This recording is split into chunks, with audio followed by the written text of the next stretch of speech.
Salut à toi, dans cette vidéo, on va voir ensemble comment utiliser do et make en anglais. Alors reste bien du début à la fin de la vidéo si tu as encore du mal à faire la différence entre les deux, si tu t'arrives encore de confondre do et make, parce que je sais que c'est un problème qui est assez récurrent et que beaucoup de personnes font encore cette erreur en anglais. Alors n'oublie pas, avant de commencer la vidéo, que j'ai créé un guide qui est 100% gratuit dans lequel je te parle de comment faire pour trouver du temps pour apprendre l'anglais en autodidacte, même quand tu as des journées un peu chargées. Donc ce guide, il est gratuit, disponible en description. C'est un guide dans lequel je te parle de mes 3 plus grandes clés pour réussir à trouver du temps pour apprendre l'anglais. Donc tout est en description et à tout de suite pour la vidéo. Alors on va commencer avec le verbe to do en anglais, donc ça veut dire faire, hein, tout comme make. Mais il y a une petite nuance avec to do parce que quand tu vas l'utiliser, tu auras une notion de répétitivité. Tu peux utiliser to do pour désigner une ou plusieurs tâches que tu vas faire au final, que tu vas accomplir. Tu as aussi parfois une notion de contrainte et de régularité quand tu vas l'utiliser. Je vais te donner plusieurs exemples pour que tu puisses comprendre un peu plus de quoi je parle. I think I'll do my homework tomorrow. I think I'll do my homework tomorrow. Je pense que je ferai mes devoirs demain.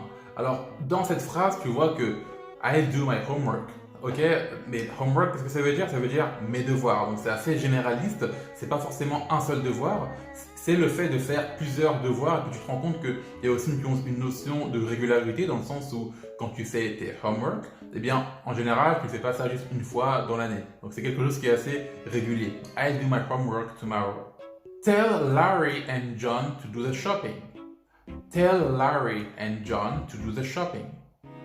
Va dire à Larry et John d'aller faire les courses. Ici, on est vraiment dans la notion de faire une tâche, to do something. Et on a aussi un peu cette notion de répétitivité, encore une fois de contrainte ou d'obligation.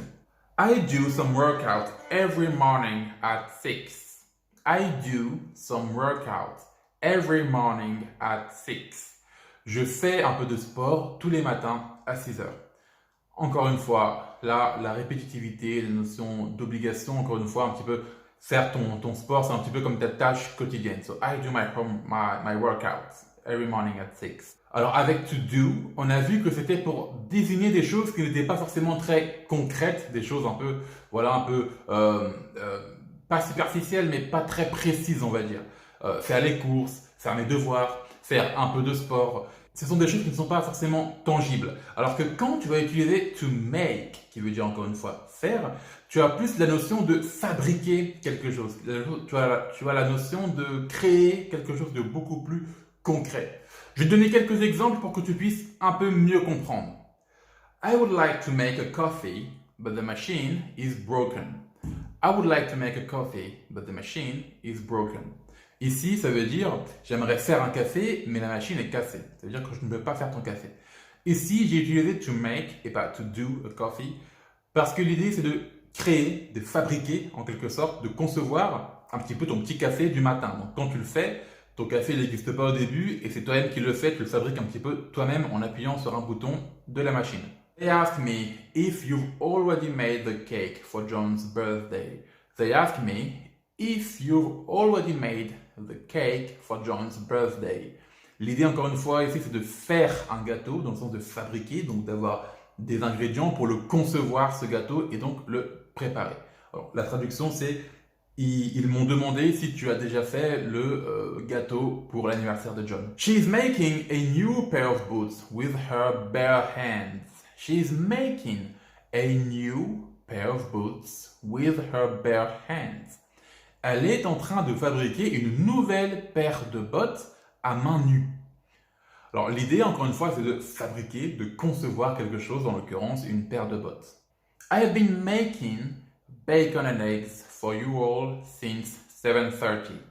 I have been making bacon and eggs for you all since 7:30.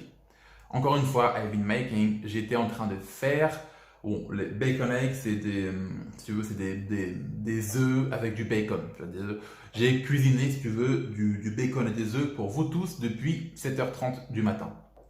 Encore une fois, l'idée de concevoir et de fabriquer. Il faut savoir aussi qu'il y a encore quelques petites nuances qu'on peut ajouter à to make, qu'on ne peut pas avoir avec to do. Tu peux utiliser to make pour dire prendre une décision. Pour dire prendre une décision en anglais, tu ne vas pas dire to take a decision, ce serait une faute, ça sonne pas forcément très bien de le dire comme ça. On dit to make a decision et non pas to do a decision. I've been thinking about Jeff's suggestions. Now I have to make my own decision. I've been thinking about Jeff's suggestion. Now I have to make my own decision.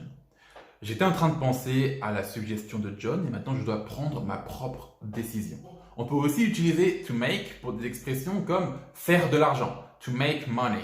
I'm making money every single day. Je fais de l'argent tous les jours. C'est vraiment la notion de faire de l'argent. Tu peux aussi utiliser to make pour dire, pour faire un appel par exemple. Faire un appel. To make a call. Can I use your phone to make a call? Can I use your phone to make a call? Puis-je utiliser votre téléphone pour faire un appel, pour passer un appel plutôt. On peut aussi utiliser to make pour faire quelque chose à quelqu'un. Donc ça c'est très important aussi comme notion. Je vais donner plusieurs exemples pour que tu puisses comprendre plus facilement. Alors tu peux avoir they made me do my homework. They made me do my homework. Ils m'ont fait faire mes devoirs. C'est un peu comme si tu avais forcé à faire tes devoirs. They made me get off the car. They made me get off the car. Ça veut dire qu'ils t'ont un petit peu forcé. Alors là, on a l'idée un peu de comme si tu avais pris pour te jeter hors de la voiture. They made me get off the car. Mom made me do the dishes. Mom made me do the dishes. Maman, du coup, m'a fait faire la vaisselle. Alors, pour récapituler un peu, to do, tu vas l'utiliser pour des notions un peu moins concrètes, un peu moins précise et moins tangible. Alors que pour to make, ça va plutôt être pour fabriquer, concevoir ou créer quelque chose qui n'existait pas forcément auparavant. Tu as aussi tout un tas d'expressions, de choses que tu peux dire avec to make mais que tu ne peux pas dire avec to do. Si la vidéo t'a plu, n'hésite pas à t'abonner, à mettre un like et à me poser au final tes questions dans les commentaires. Abonne-toi aussi si le concept te plaît, si tu aimerais plus des vidéos de ce style. Et moi je te dis à la prochaine pour une future vidéo. C'était Roméo, à plus.